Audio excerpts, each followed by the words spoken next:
नमस्कार मेरे प्यारे देशवासियों। कल कुछ ऐसे बातें थी जो मैं आप तक पहुंचाना चाहता था। अभी भी वही कोशिश करूंगा।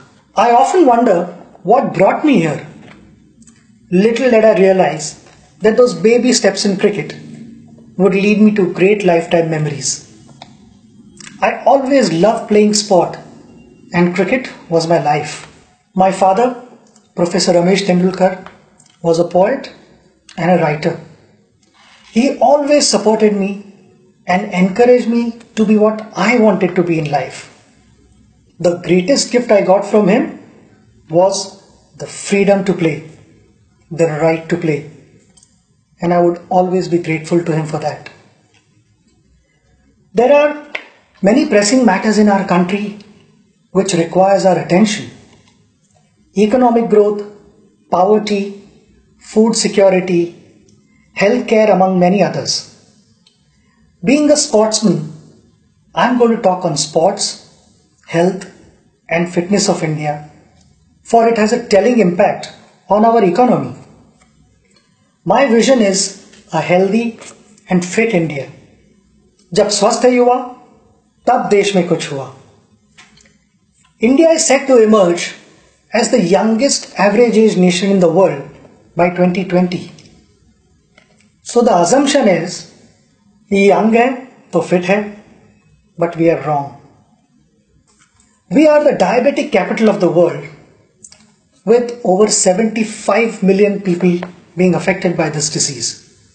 And when it comes to obesity, we are sitting at number 3 spot in the world. The economic burden of these diseases will not allow our nation to progress.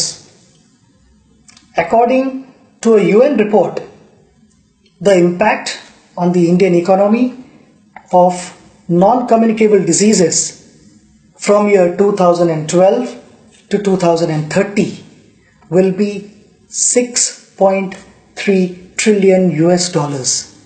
यानी इंडियन 4 करोड़ रुपए. आपने सही सुना, 4 करोड़ रुपए. मगर ये नंबर हम सब नीचे ला सकते हैं अगर हम सब ने यही कोशिश की कि हमारी सेहत ठीक रहे, सही तरह से एक्सरसाइज करें और कोई स्पोर्ट खेले, तो बहुत कुछ बदल सकता है. But I feel उसके लिए we need a plan to help us become a sporting nation, to change our sedentary lifestyle, unhealthy mindset. हमारे फिटनेस के सेशंस लाइट हो रहे हैं और खाने के सेशंस थोड़े हैवी होते जा रहे हैं. हमें यह आदत बदलनी चाहिए. मुझे लगता है कि इस मोबाइल फोन के ज़माने में हम सब immobile होते जा रहे हैं. Many of us only discuss, but we don't play at all. We need to transform India from a sport-loving nation to a sport-playing nation. Make everyone more active and participative. Inculcate and develop a sporting culture in our country. The northeast of India, which has only 4% population of India, has a vibrant sporting culture. It has produced many sporting heroes, including our boxing icon, Mary Kom. Recently crowned champion weightlifter, Mirabai Chanu, Deepa Karmakar, Baichung Bhutia, Sarita Devi, Sanjita Chanu, and many more. Sport promotes social harmony. President Nelson Mandela's efforts to use the Rugby World Cup in South Africa's journey to become an inclusive state is legendary. Sport has a unique way of building a nation. It builds character for individuals, and character for individuals means character for India. From being a naughty child to chasing a dream to win the World Cup for India, I became more disciplined and more focused.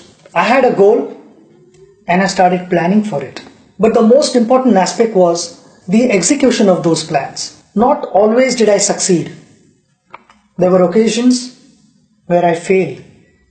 But sports taught me to get back on my feet again and compete in the fairest possible manner. I fondly recall a few lines shared by my father many years ago. पराभव म्हणजे शेवट नाही. हरून घरात बसणं योग्य नाही. कधीतरी एखादा उत्कृष्ट खेळाडूही शून्यावर बाद होतो, पण त्यानंतरचा संघर्षच उद्याचं सामर्थ्य निर्माण करतो. आयुष्याला एक वेगळी कलाटणी देतो. We must build a sporting culture in our country. Otherwise, a young, unfit, unhealthy India is a recipe for disaster. I am humbly proposing a framework of 3 I's here. Invest, ensure, immortalize. Invest. We must invest our own time and effort and ensure our wellness. Each one of us needs to start adopting an active sport and play it regularly. We have our honorable chairperson who loves this game of badminton, much like the famous poet and lyricist Gulzar Saab's love for tennis. Age is no bar, as we are a country where one of the oldest marathon runners is the 101-year-old EP Parmeswaran from Kochi, whom I met recently. Our citizens and school children should have access to more sports infrastructure. Open spaces and playgrounds should be retained. Along with smart cities, we should look at building smart sport cities. In this context, I appeal to the Honorable Minister for Corporate Affairs, Arun Jaitley ji, to kindly consider a percentage of CSR spends be made compulsory for the development of sports infrastructure. At a policy level, sport should be at par with any other subject in schools. Children representing school, district, state or country should get added marks or grades. This has been an area that I have been pursuing since the beginning of my tenure.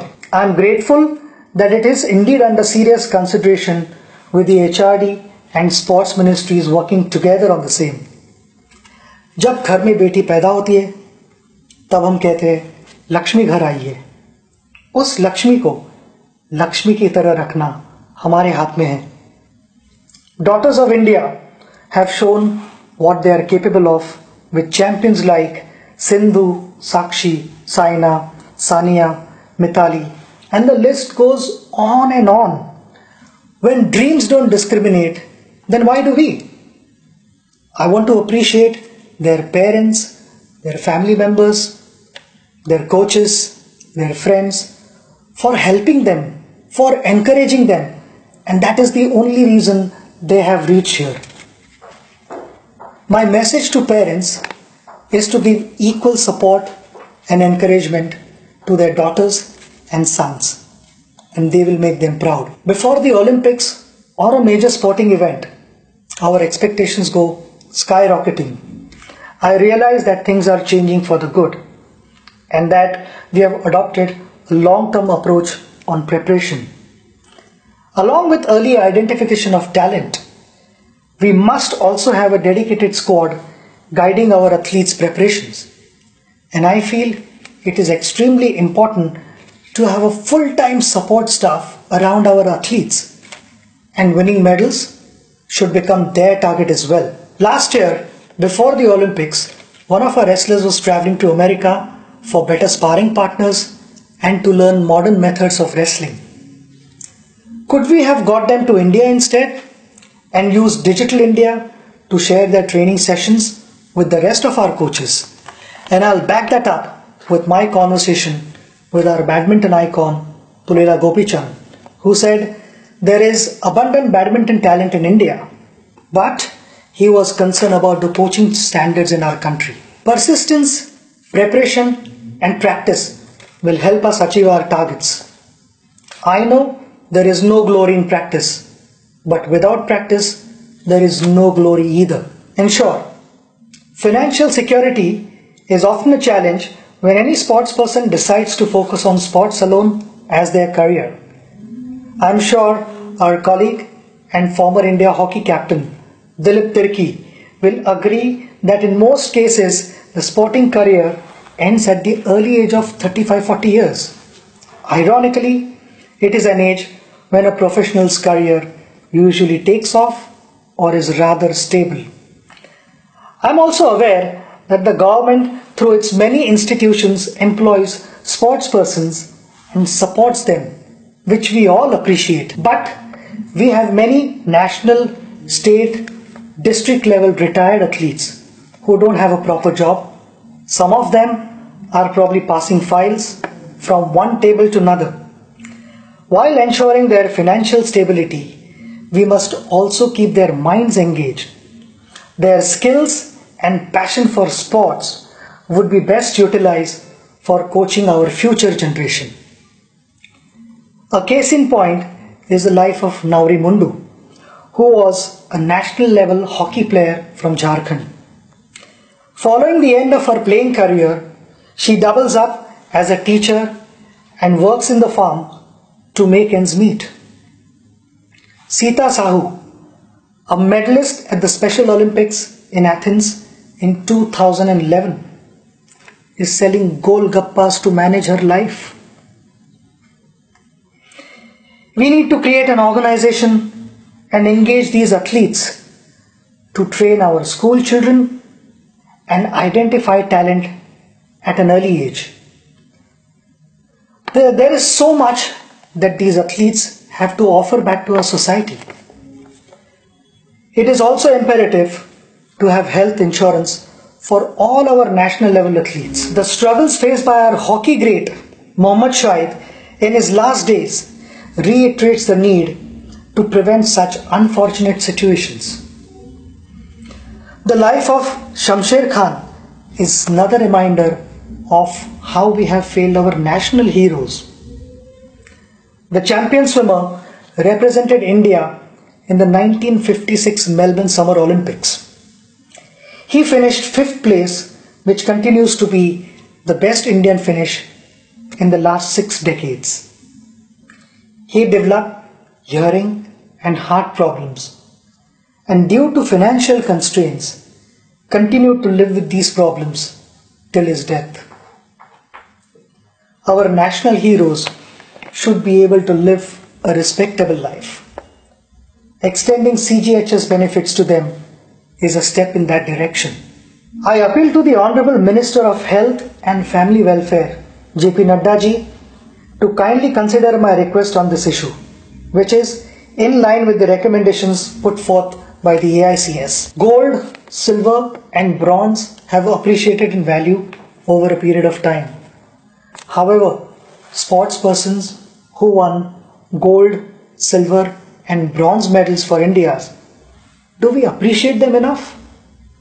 Achievements of champion sportspersons like Nawab of Pataudi, Prakash Padukone, Karna Malleshwari, Ajit Wadekar, PT Usha are not celebrated anymore. These champions, our heroes, didn't have the best of everything, but they made the best of everything. Today's generation probably doesn't even know what these champions achieved in their time. Along with what's happening around the world of sport, I think it is extremely important that the youngsters learn about our sporting history. All of us have had heroes in life who have inspired us on various occasions. As a proposed sample, we have compiled a book on some of our unforgettable heroes among many others. I sincerely feel the lives of these champions should be part of our curriculum. Sport has the power to change the world. It has the power to inspire. It has the power to unite people in a way that little else does. It speaks to youth in a language they understand. Sport can create hope where once there was only despair, said Nelson Mandela. In the year 2009, this August House passed the Right of Children to Free and Compulsory Education Bill. It is my humble suggestion that the Act be amended to include the right to play. Sports can be considered an essential and mandated part of the curriculum. Consequently, each child should get the right to play a sport at school. माता पिता जैसे आज तक अपने बच्चों को पूछते आए हैं कि क्या तुमने खाना खाया, क्या तुमने पढ़ाई की, मेरे लिए वो दिन सबसे बड़ा दिन होगा जब इन दोनों चीजों के साथ माता पिता अपने बच्चों को यह भी पूछेंगे कि आज तुम खेले या नहीं. I want to thank all of you for listening to me. Together, we can build a sporting culture in India and transform the way we live and play. Jai Hind.